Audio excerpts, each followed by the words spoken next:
Allahu Allahu Allahu Allah Allah.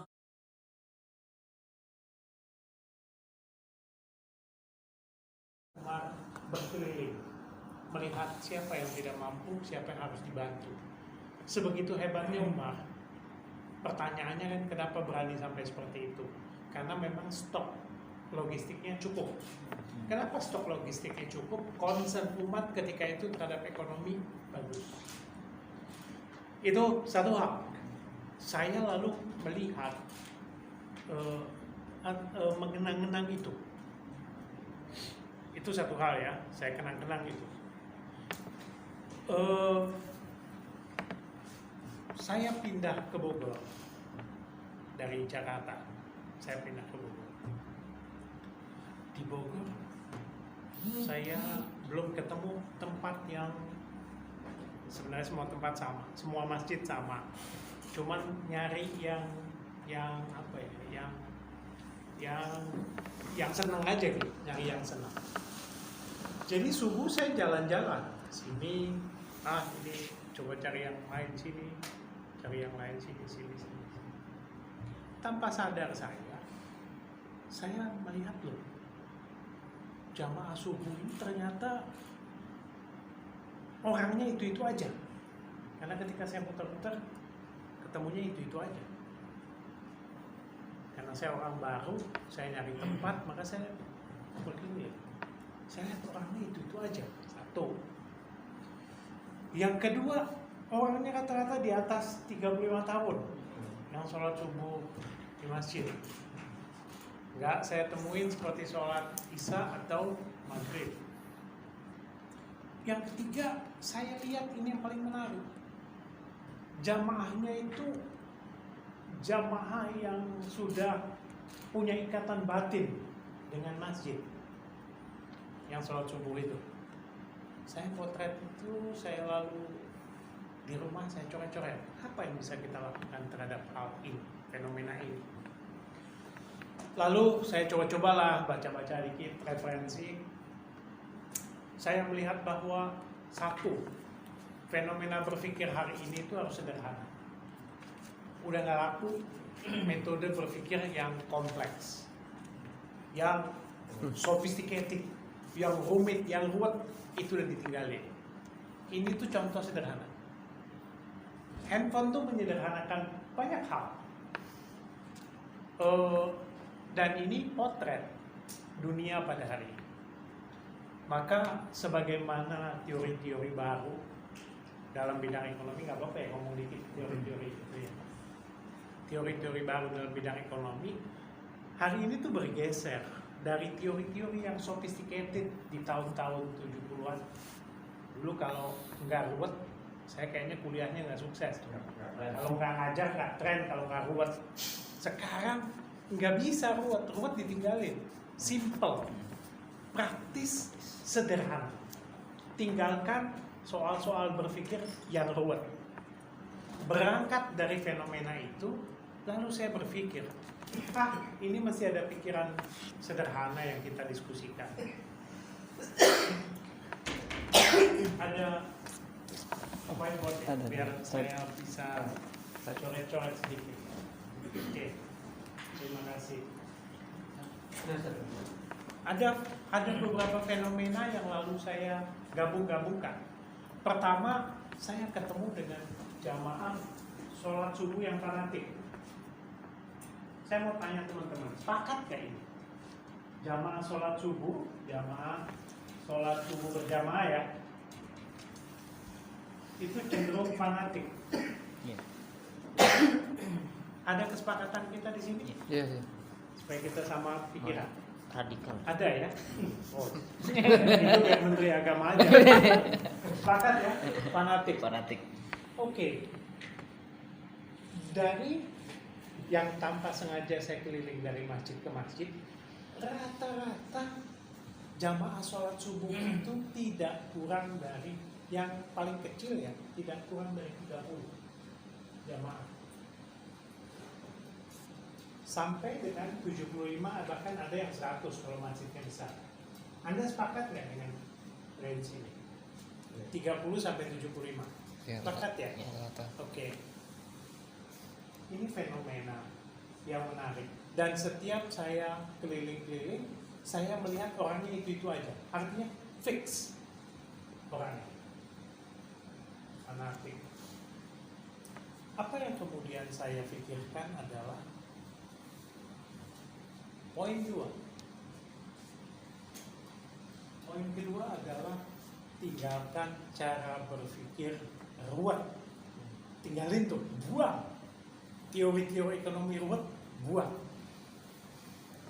Maka pikiran harus kita geser ke arah yang sederhana. Simple.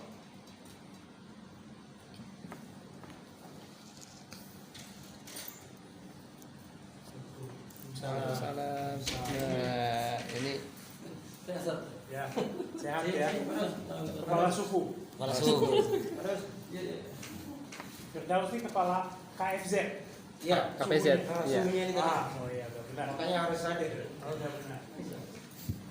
Yang pertama ini, yang kedua sederhana, yang ketiga hari ini apapun pikiran orang, kekuatannya ini secara syariat ya, bukan hakikat. Kekuatannya ada pada kalau dulu masih ada istilah NATO tuh. Nol apa? No action tak only. Nah, sekarang udah action. Nah, apa yang mau saya ajak teman-teman berpikir? Mata kuliah dulu. Dengan cara melihat jamaah subuh, berpikir sederhana dan action, saya ketemu sebuah fenomena yang sangat menarik. Itu terus kemudian berkait ini ketika dibungkus dengan kisah Umar. Maka saya ketemu dengan satu fenomena yang sangat menarik, bahwa sebenarnya kita sudah melupakan potensi ekonomi dan peluang ekonomi yang ada di depan mata. Ada potensi dan peluang di depan mata yang kita abaikan. Potensi dan peluang di depan mata yang kita abaikan. Oke, untuk ke poin keempat ini yang mau kita bahas bersama. Pada poin keempat ini, saya ingin sampaikan sesuatu yang saya alami. 2 tahun lalu, saya diajak sama Menteri Sosial. Kami diundang oleh MUI di kantornya di Proklamasi, diundang. Saya datang, waktu itu saya datang, ternyata, karena saya nggak tahu saya lihatnya, ternyata hari itu Indomaret mau menyumbangkan uang 1 miliar pada MUI. Oleh MUI diupacarai. Oh iya Mbak, wajar aja kali orang namanya juga mau dikasih duit 1 miliar. Oh bukan bukan mau, tapi dikasih duit 1 miliar.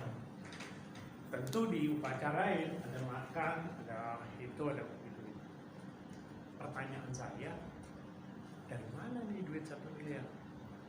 Apa iya Indomaret baik hati mau menyumbang? Saya pertanyakan itu. Ternyata itu bukan uang Indomaret. Itu uang pencelengan yang ada di Indomaret yang celeng-celeng. Terus itu uang yang kalau kita mau belanja ini ada kembalian 50 perak, udah ambil kayak gitu-gitu. Itu dikumpulin, digabung seluruh Indonesia. Itu mereka beramal atas nama mereka 1 M, dibagi-bagi lah. Oh, mungkin lebih dari 1 M kan, dibagi-bagi kemana-mana, termasuk pemuda. Sebagai orang Islam saya tersinggung dan saya merasa terhina sekali. Saya nggak bangga. Kalau mereka bangga, mereka bukan non Muslim tapi peduli terhadap institusi Islam. Bohong. Itu uang kita. Uang kita dikumpulin lalu di atas namakan dia dikasih ke kita. Cukup nggak membuat kita tersinggung? Cukup. Saya sangat tersinggung, amat. Dan saya sampaikan ketersinggungan saya kepada Menteri Sosial. Nah, Sekarang saya mau ngajak ke poin keempat. Orang bisa bagi-bagi duit 1 miliar seolah-olah itu punya dia, padahal itu dari kita. Kenapa nggak kita saja yang menghasilkan 1 miliar? Caranya gimana? Oke, saya berpikir begini. Ada 30 orang jamaah masjid yang fanatik di setiap masjid. 30. Saya pikir 30-30-nya ini makan. Makan nggak 30-30? Makan ya? Kenyang. Makan 3 kali. Enggak. Sepakat? Makan pagi, makan siang, makan malam. Kalau saya sederhanakan, maka jamaah subuh itu setiap masjid, ini masjid, jamaah subuhnya saya ambil yang paling terkecil 30 ya. Itu sehari itu menghabiskan 90 porsi. Makannya Ya. Iya. minimal nih 90 porsi.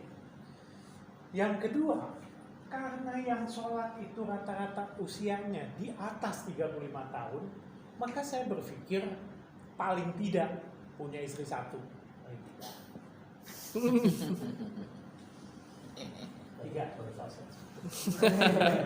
Saya kepala bidang ekonomi. Paling tidak punya istri 1.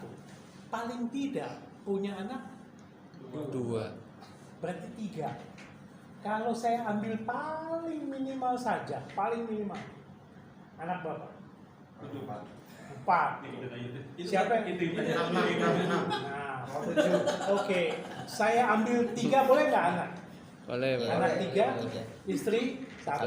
Sementara lah. Sementara. Yang sementara anak apa istri? 4 ya, 4 untuk istri 1, anak 3, 4. 4 berarti saya tulis begini, 4 kali 3 12.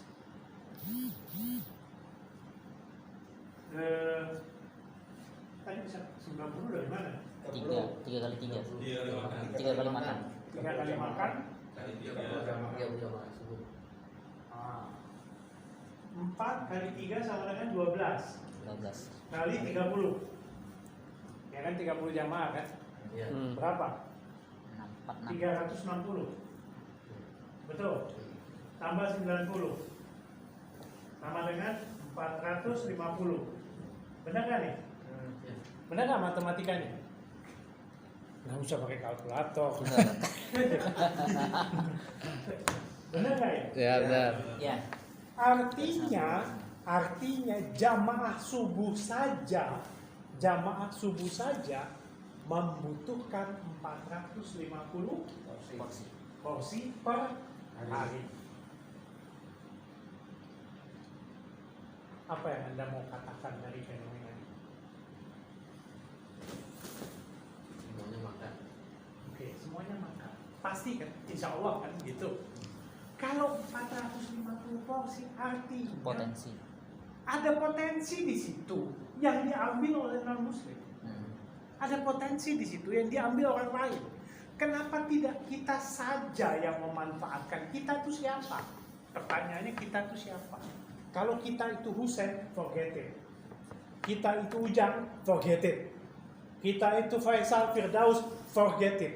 Kita itu harus sebuah institusi yang milik umat. Siapa? Masjid.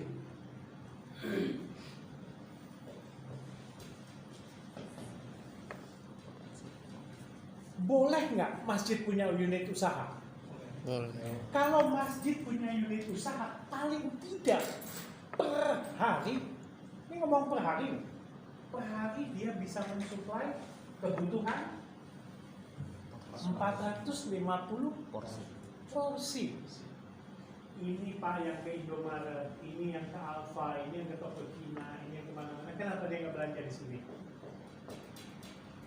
Masjid jual kebutuhan sehari-hari kepada jamaahnya saja.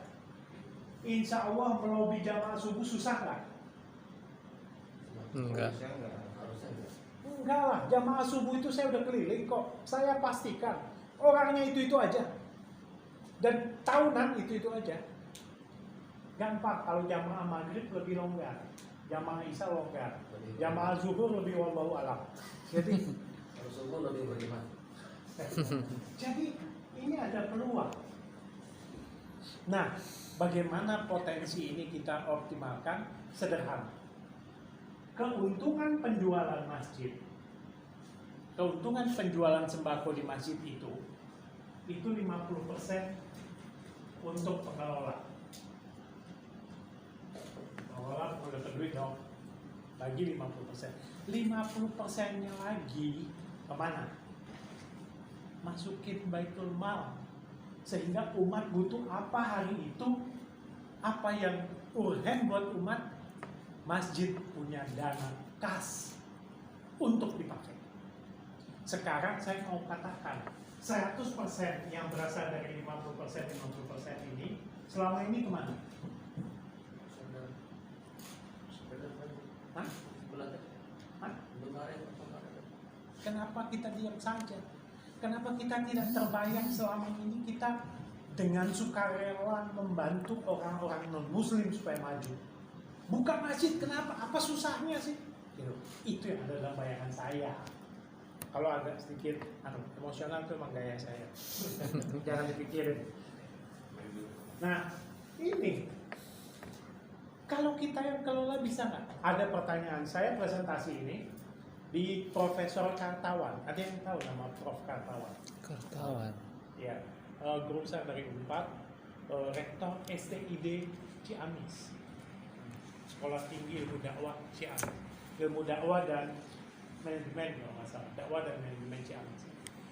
Pertanyaannya sederhana, wah kalau ngomong gitu mah simple. Modalnya dari mana? Ada yang bisa jawab? Buat saya ngomong modal simple banget. Ada yang bisa jawab nggak dari mana modalnya? Iuran dari anggota. Iuran dari Buang, kalau iuran buang. Sampai kiamat. Nggak Kita bakal. bakal Dari mana modalnya? Iya sambungnya begini nih. Dari mana modalnya? Kas masjid. Hah? Kas masjid. Baik. Kas masjid kita itu, saya juga udah survei dan ini membuat saya muak. Tiap Jumat itu diumumin jumlah kas 30 juta, jumlah kas 35 juta. Aduh, ada yang mau menghitung nggak?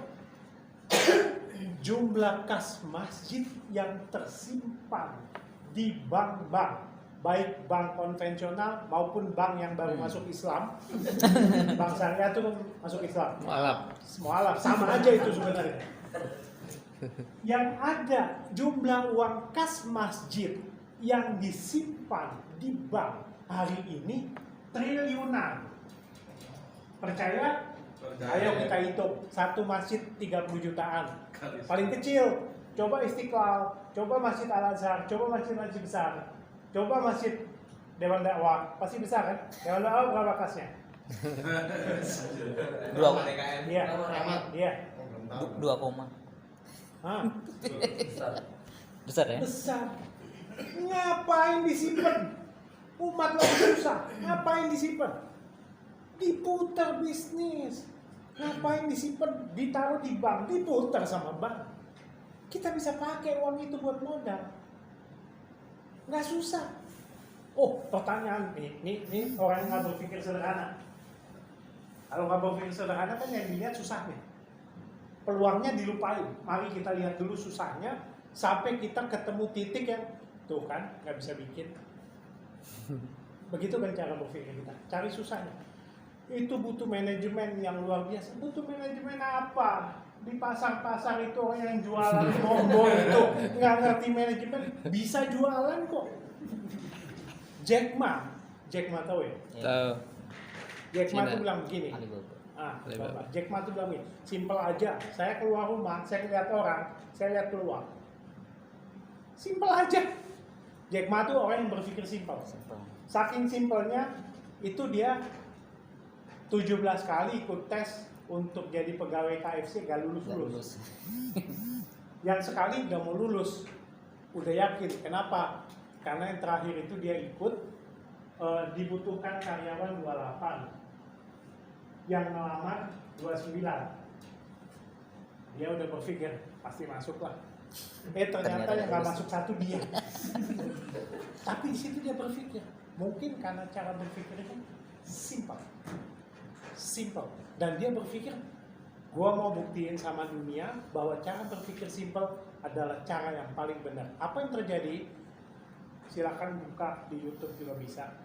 Dia dianugerahi Dr. honoris causa oleh Harvard University. Dan ketika dia pidato soal beginian, di depannya guru-guru besar yang pikirannya merajai dunia. Pikiran yang ruwet-ruwet. Nah, dia simple. Nah, saya ingin katakan bahwa nggak ada yang ruwet. Manajemen apa? Oh ini ngapain? Ada orang beli 100 kembaliin 10, kembaliin aja udah. 100-nya ambil. Apa yang susah? Barangnya habis beli jual. Nggak ada yang susah. Yang susah itu ketika kita duduk, wes tak pikir, yo boy, nggak jadi. Nggak jalan-jalan. Sampai kiamat, sampai akhirat. Nah, yang saya mau kemukakan, andai kata semua masjid punya ini, semua masjid punya pemberdayaan ekonomi, ada gerakan ekonomi buat umat, luar biasa. Satu ketika teman saya ketika saya ngomong begini, dia bilang, gimana kalau DKM-nya ada yang curang? Oh, maksudnya curang? Uangnya dia tilep. Saya bilang, ditilep umat Islam, gue lebih ikhlas daripada tiap hari. Gue bilang, anda kenal muslim, tilep dah tuh duit. Gak apa-apa, itu saudara gue. Kasarnya harus bilang begitu. Jangan berpikir ke kiri aja bawaannya. Kanan ada jalan. Kan begitu, lihat di kanan. Nah, kenapa saya mau bicarakan pada STID? Saya udah presentasi ke Pak Nur. Saya nggak bisa membedakan Pak Nur tertarik apa tidak. Tapi dia senang. Dia senang dan dia bilang, omongin ini ke STID. Karena saya berharap begini. STID bisa berpikir bahwa gini. Yang ingin saya sampaikan, jangan lagi membahas mengenai soal yang kompleks. Soal kompleks itu apa? Bagaimana kita menumbuhkan nilai tambah, bagaimana itu, udah pusing kepala. Lakukan, ini akan menjadi gerakan. Air itu simple, air itu ngalir, udah simple aja, dia nggak peduli. Dari sini, begitu sampai ujung jadi gerakan. Berbeda dengan air yang udah dikelola oleh mesin, air mancur. Nah itu kan ruwet, air mancur tuh ruwet. Masuk, disemprot ke atas, turun ke, nggak pernah jadi apa-apa. Tapi kalau model simple, sederhana, jalan menghanyutkan. Indonesia, wabil khusus umat itu butuh gerakan ekonomi. Dan ini kalau jalan bisa menjadi gerakan ekonomi. Siapa yang menjalankan? Bukan kita, tapi masjid-masjid. Semua masjid bisa menjadi sumber perputaran ekonomi buat jamaahnya. Kalau itu terjadi, maka ojek pengkolan yang tiap hari main kartu, bisa kita bilang, lo mau nggak gua gaji antri pesanan ini ke jamaah sekitar sini? Tapi syaratnya nggak boleh main kartu di masjid. Mau. Kalau biasa main kartu, jangan main kartu, dosa masjid. Pret begitu kan, dia bilang begitu. Orang nggak ada diberi apa-apa, nggak ada solusi. Kalau itu kita bisa panggil, Anda kerja sama kita. Yang pengangguran, ayo kerja. Bisa dibagi dari yang 50. Nih, saya kasih tahu, ini kurang ajar, biar tahu. Kalau Anda ke mall, itu di restoran Cina kayak restoran mualaf bagus. Restoran Cina, restoran apalah pokoknya sejenis itu. Dicari karyawan yang pakai jilbab. Kalau nggak pakai jilbab, disuruh pakai jilbab. Ditaruh di depan. Supaya kita, pakai jilbab, masuk kita. Yang pakai jilbab tahu dapurnya nggak? Enggak. Itu kemasan bisnis. Seperti itu. Kita udah jelas masjid itu potensi umat. Kita sering bilang sumber peradaban itu bisa dimulai dari masjid. Kan begitu. Kita bisa lakukan itu. Jadikan Masjid menjadi ikon daya tarik masyarakat. Baru kita main di situ. Begitulah kira-kira yang mau saya sampaikan. Sederhana, simple, tidak ruwet-ruwet. Tapi saya berpikir ini gak susah gitu. Kalau kompleksnya nanti panjang. Saya kasih bocoran sedikit. Siapa yang rumahnya pernah bocor? Ada nggak? Kalau nggak ada berarti orang kaya semua. Orang susah kalau bocor perbaiki. Ganti. Nggak ada orang di Jakarta ini gentengnya bocor dia naik. Yang dia lakukan? Dari tukang. Kemana nyari tukang? Kemana? Gampang apa susah? Ustaz. Kalau ekonomi umat sudah punya sentral yang namanya masjid, genteng saya bocor, saya akan telepon masjid. Mas, saya butuh tukang. Rumah saya bocor. Kenapa bisa begitu? Karena masjid akan mengumpulkan tukang-tukang di sekitar itu untuk bekerja pada umat. Bisa nggak itu? Bisa nggak? Susah nggak? Tidak susah, gampang. Saya akan telepon masjid, Mas, saya butuh tukang. Oke, masjid akan telepon. Mas, ada kerjaan tuh Mas di jalan ini, Anda ke sana. Membantu umat nggak? Membantu nggak? Siapa yang rumahnya ada AC? Semua Semua ada. Masya Allah. Orang susah bukan lagi. Enggak kan? Karena pasti disusahin sama AC. Anda harus servis 4 bulan sekali. Bagaimana cara Anda servis? Kemana Anda cari? Bisa nggak begini? Telepon ke masjid, Mas, AC saya servis dong. Masjid yang akan menghubungi tukang servis AC lalu dikirim. Bisa nggak? Berbagilah 10%. Bisa nggak begitu? Si tukang servis 100.000, ya 10.000-nya kasih masjid. Ikhlas nggak kira-kira? Ikhlas. Masjid bisa menjadi sentral. Ada banyak pekerjaan yang bisa dihimpun di situ, yang bisa dihimpun di masjid. Kalau di masjid saya nggak ada tukang, apa yang harus saya lakukan? Misalnya, enggak, kiamat. Ada tukang di masjid, aman kan? Kalau nggak ada tukang, Kalau ada tukang ya. apa? Sangat simpel. Masjid Al Hidayah nggak punya tukang, telepon Masjid Al Manar. Masjid Al Manar punya tukang nggak? Ada nih Pak, bagus. Oh iya, ini jamaah tempat saya. Terjadi komunikasi yang kuat di lingkungan. WC mampet, apa yang dilakukan? Ledeng bocor, listrik koslet, apa yang dilakukan? Semua kebutuhan sehari-hari bisa diatur di sini. Susah kan? Ya, timbang pakai ini. Ini udah zamannya nih. Jangan cuma dipakai buat selfie. Bisa ada ini, nggak ada yang susah. Kenapa kita nggak manfaat gitu?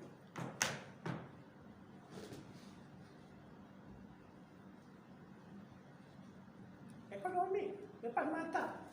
Bayangin Anda berapa omset masjid?